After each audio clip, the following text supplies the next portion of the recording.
అసలు వీళ్ళు మనుషులేనా? ఏం చేస్తున్నారో తెలుస్తుందా? అసలు వీళ్ళని ఏం చేయాలి? మొన్న తిరుపతి గోవిందరాజస్వామి ఆలయం, ఇప్పుడు హైదరాబాదులో కట్ట మైసమ్మ టెంపుల్. అక్కడ తాగుబోతూ, ఇక్కడ ఒక ముస్లిం యువకుడు. దేవుళ్ళ ప్రతిష్ట దెబ్బతీయాలనుకుంటున్నారా? మతోన్మాదం రెచ్చగొట్టాలనుకుంటున్నారా? వీటిని ఎలా చూడాలి? అధికారులు ఎందుకింత నిర్లక్ష్యంగా వ్యవహరిస్తున్నారు? అర్ధరాత్రి తాగుబోతూ టెంపుల్ లోపలికి ఎలా వెళ్తాడు? ముస్లిం యువకుడు మల విసర్జన ఎలా చేస్తాడు అక్కడ? అధికారులకు కళ్ళు నెత్తికెక్కాయా? ఆలయ సిబ్బంది తాగి బజ్జున్నారా? షఫీల్గూడలోని కట్టమైసమ్మ ప్రాంగణంలో మల విసర్జన చేశాడంటే ఆలయ సిబ్బంది ఏం చేస్తున్నారు? టెంపుల్ టైమింగ్స్ ముగిశాక ఆలయంతో పాటు ప్రాంగణాన్ని కూడా లాక్ చేస్తారు కదా, అన్ని గేట్లకు తాళాలు వేస్తారు కదా. మరి అతడు టెంపుల్ కాంపౌండ్లోకి అసలు ఎలా వెళ్ళాడు? ఆలయాన్ని, మైసమ్మ తల్లిని గాలి కొదిలేశారా? ఇదేనా భద్రత? దొంగలు పడ్డాక 6 నెలలకు అన్నట్లుగా అపచారం జరిగాక ఆందోళనలు రొటీన్ కాబట్టి రొడ్డ కొట్టుడు అయిపోయింది. ఇప్పుడేమో పొలోమంటూ పోలీసులు, హిందూ సంఘాలు, జనం పరిగెత్తుకొచ్చారు.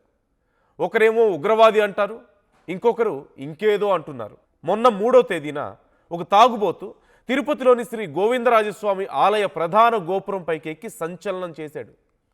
నిజామాబాద్కు చెందిన కుట్టాడి తిరుపతి అనే వ్యక్తి మద్యం మత్తులో ఆ టెంట్ పోల్స్ సహాయంతో పైకెక్కి ఒక ఫుల్ బాటిల్ మందిస్తేనే నేను కిందకు దిగుతాను అంటూ గంటల తరబడి అక్కడ గందరగోళం సృష్టించాడు. పోలీసులు, ఫైర్ సిబ్బంది అతన్ని సురక్షితంగా కిందకు దించి అదుపులోకి తీసుకొని ఆ తర్వాత విచారిస్తున్నామని చెప్పారు. ఇక అంతకుముందు అక్టోబర్ 15న 2024లో సికింద్రాబాద్లోని అంబర్పేట్ మహంకాళి ఆలయంపై ఒక గుర్తు తెలియని వ్యక్తి రాళ్లు విసిరాడు. అప్పట్లో ఈ ఘటన స్థానికంగా తీవ్ర గందరగోళాన్ని రేపింది. మొత్తం 3 వ్యక్తులు ఈ దాడికి పాల్పడ్డారని చెప్పిన పోలీసులు దానికి సంబంధించి ఇంకా మేము దర్యాప్తు చేస్తూనే ఉన్నామని చెప్తున్నారు. అసలు ఎందుకు ఇలా? ప్రపంచ పర్యాటక ప్లేస్ అయినటువంటి తిరుపతిలోనే ఇలా ఉంది. ఇక విశ్వనగరం హైదరాబాద్ పరిస్థితి కళ్ళారా మనం చూస్తూనే ఉన్నాం కదా. మరోసారి ఇలా జరగకుండా కఠిన చర్యలు తీసుకోవాలి. కట్టుదిట్టమైన భద్రత ఏర్పాటు చేయాలి. లేకపోతే ఎలాంటి ఘటనలైనా సరే జరుగుతాయి.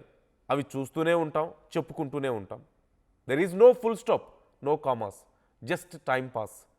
అధికారులు వింటున్నారా?